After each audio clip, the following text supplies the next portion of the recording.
Bhojpuri film मेरे husband की शादी एक हल्की फुल्की पारिवारिक कॉमेडी है जिसमें हास्य भावनाएं और सामाजिक संदेश का अनूठा मिश्रण देखने को मिलती है। इस फिल्म में दिनेश लाल यादव निरहुआ और अम्रपाली दुबे और काजल राघवानी के मुख्य भूमिकाओं में है। फिल्म की कहानी एक ऐसे पति के इर्द गिर्द घूमती है जो दो पत्नियों के बीच फंस जाता है। पहली पत्नी अम्रपाली दुबे है जो अपने पति की दूसरी शादी काजल राघवानी से करवाती है। इसके बाद शुरू होता है दोनों पत्नियों के बीच हास्यपूर्ण संघर्ष जिसमें पति सैंडविच बन जाता है। फिल्म में पारिवारिक भोजपुरी संस्कृति, रीति रिवाज और पारिवारिक मूल्यों को भी दर्शाया गया है। दिनेश लाल यादव निरहुआ मुख्य भूमिका में है जो दो पत्नियों के बीच फंसे एक पति की भूमिका निभा रहे हैं। आम्रपाली दुबे पहली पत्नी के रूप में है जो अपने पति की दूसरी शादी करवाती है। काजल राघवानी दूसरी पत्नी के रूप में जो घर में नई नई बहू बनकर आती है। किरण यादव मां के किरदार में है जो ठेठ देहाती लुक में नजर आती है। फिल्म का निर्देशन मंजुल ठाकुर ने किया है जिन्होंने पहले भी निरहुआ के साथ कई सुपरहिट फिल्में बनाई है। फिल्म का निर्माण जयंत यादव और रिया घोष ने किया है जबकि यह निर्माता प्रवीण कुमार और कलीम खान है। फिल्म के शूटिंग उत्तर प्रदेश के आजमगढ़ में की गई थी। फिल्म के संगीतकार ओम झा है जबकि गीतकार प्यारे लाल यादव, कवि अरविंद तिवारी और विनय निर्मल है। फिल्म के गाने में भोजपुरी माटी और रीति रिवाज से जुड़े हुए हैं जो दर्शकों को भावनात्मक रूप से जोड़ते हैं। फिल्म मेरे हस्बैंड की शादी छठ पूजा के शुभ अवसर पर संपूर्ण भारतवर्ष में सिनेमा घरों में एक साथ प्रदर्शित की गई थी। फिल्म का ट्रेलर दर्शकों को बहुत पसंद आया और सोशल मीडिया पर वायरल हो गया। फिल्म में निरहुआ, आम्रपाली और काजल राघवानी की तिड़की ने दर्शकों को भरपूर मनोरंजन किया। मेरे हस्बैंड की शादी एक मनोरंजक पारिवारिक फिल्म है जो हास्य और भावनाओं को संतुलित मिश्रण प्रस्तुत करती है। फिल्म में भोजपुरी संस्कृति की झलक, मजबूत अभिनय और मनोरंजक कहानी दर्शकों को बांध रखती है। कहानी उत्तर प्रदेश के एक छोटे से गांव से शुरू होती है जहां शिवनाथ दिनेश लाल यादव निरहुआ एक साधारण, ईमानदारी और हंसमुख युवक है। वह गांव का प्रिय है, हर किसी की मदद करता है और अपने माता पिता का आज्ञाकारी बेटा है। उसकी शादी सीमा यानी अम्रपाली दुबे से हुई है, एक शिक्षित, समझदार और संस्कारी महिला जो पति को भगवान मानती है। शादी के कुछ सालों बाद भी दोनों की कोई संतान नहीं होती है जिससे शिवनाथ की मां को चिंता होने लगती है। वह परिवार की परंपरा और वंश चलाने के दबाव में बहू दूसरी शादी लाने की जिद पकड़ लेती है। शिवनाथ दुविधा में फंस जाता है।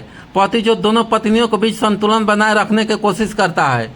सीमा पहली पत्नी जो प्रेम, त्याग और समझदारी की प्रतिमूर्ति है। रूपा काजल राघवानी दूसरी पत्नी चुलबुली, आधुनिक सोच वाली लेकिन सीधी सादी है।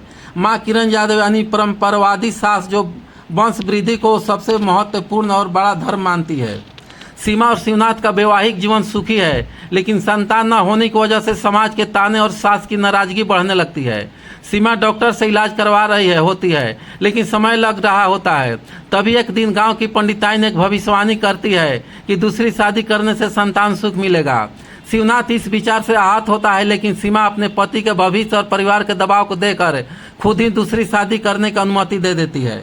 रूपा जो एक अनाथ और गरीब परिवार से है, शिवनाथ की दूसरी पत्नी बनकर आती है। उसकी मासूमियत और ईमानदारी सभी का दिल जीत लेती है। हालांकि सीमा उसे दिल से स्वीकार करती है लेकिन समाज और रिश्तेदार इसके इस निर्णय पर सवाल उठाने लगते हैं।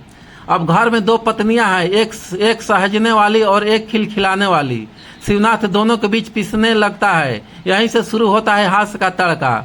रोजमर्रा के छोटे छोटे घरेलू झगड़े मजेदार मोड़ ले लेती है। कभी दोनों पत्नियां एक ही रंग की साड़ी पहन लेती हैं, कभी एक ही डिश 2 बार बनाती है, कभी एक ही समय दोनों शिवनाथ को तेल लगाने बैठ जाती है। एक दृश्य में सीमा और रूपा मिलकर शिवनाथ की मुट्ठी पकड़ती है जब वह दोनों से अलग अलग तुम ही मेरी पत्नी सच्ची पत्नी हो कहता है। फिर होता है कोर्ट जैसा ड्रामा जहाँ किचन को कोर्ट, झाड़ू को गवाही और बर्तन को सबूत बनाया जाता है। शिवनाथ की उलझने तब और बढ़ जाती है जब सीमा को पता चलता है कि रूपा गर्भवती है। वह आहत होती है लेकिन फिर खुद को समझकर रूपा के साथ मिलकर बच्चे के लिए तैयारियां करती है। यह सीन दर्शकों को भावुक कर देती है। रूपा भी सीमा को दीदी कहकर सम्मान देती है और उसे इस परिवार की असली मां मानती है। तीनों के बीच नया रिश्ता पनपता है, प्रेम, विश्वास और समझदारी का। बच्चा जन्म लेता है लेकिन एक स्वस्थ जटिलता आ जाती है। रूपा की जान खतरे में होती है। अस्पताल में सीमा रूपा की जान बचाने के लिए रक्तदान करती है। यह सीन पूरी फिल्म का भावनात्मक शिखर है। अंततः रूपा ठीक हो जाती है, बच्चा स्वस्थ होता है और पूरा परिवार एकजुट हो जाता है। फिल्म का अंत सास द्वारा दोनों बहुओं को गले लगाने से होता है। वह मानती है कि परिवार सिर्फ खून से नहीं, प्रेम और समझदारी से चलता है। शिवनाथ कहता है कि एक पत्नी सम्मान देती है, दो पत्नी जिम्मेदारी, लेकिन जब दोनों मिल जाए तो वह जीवन की सबसे बड़ी दौलत बन जाती है।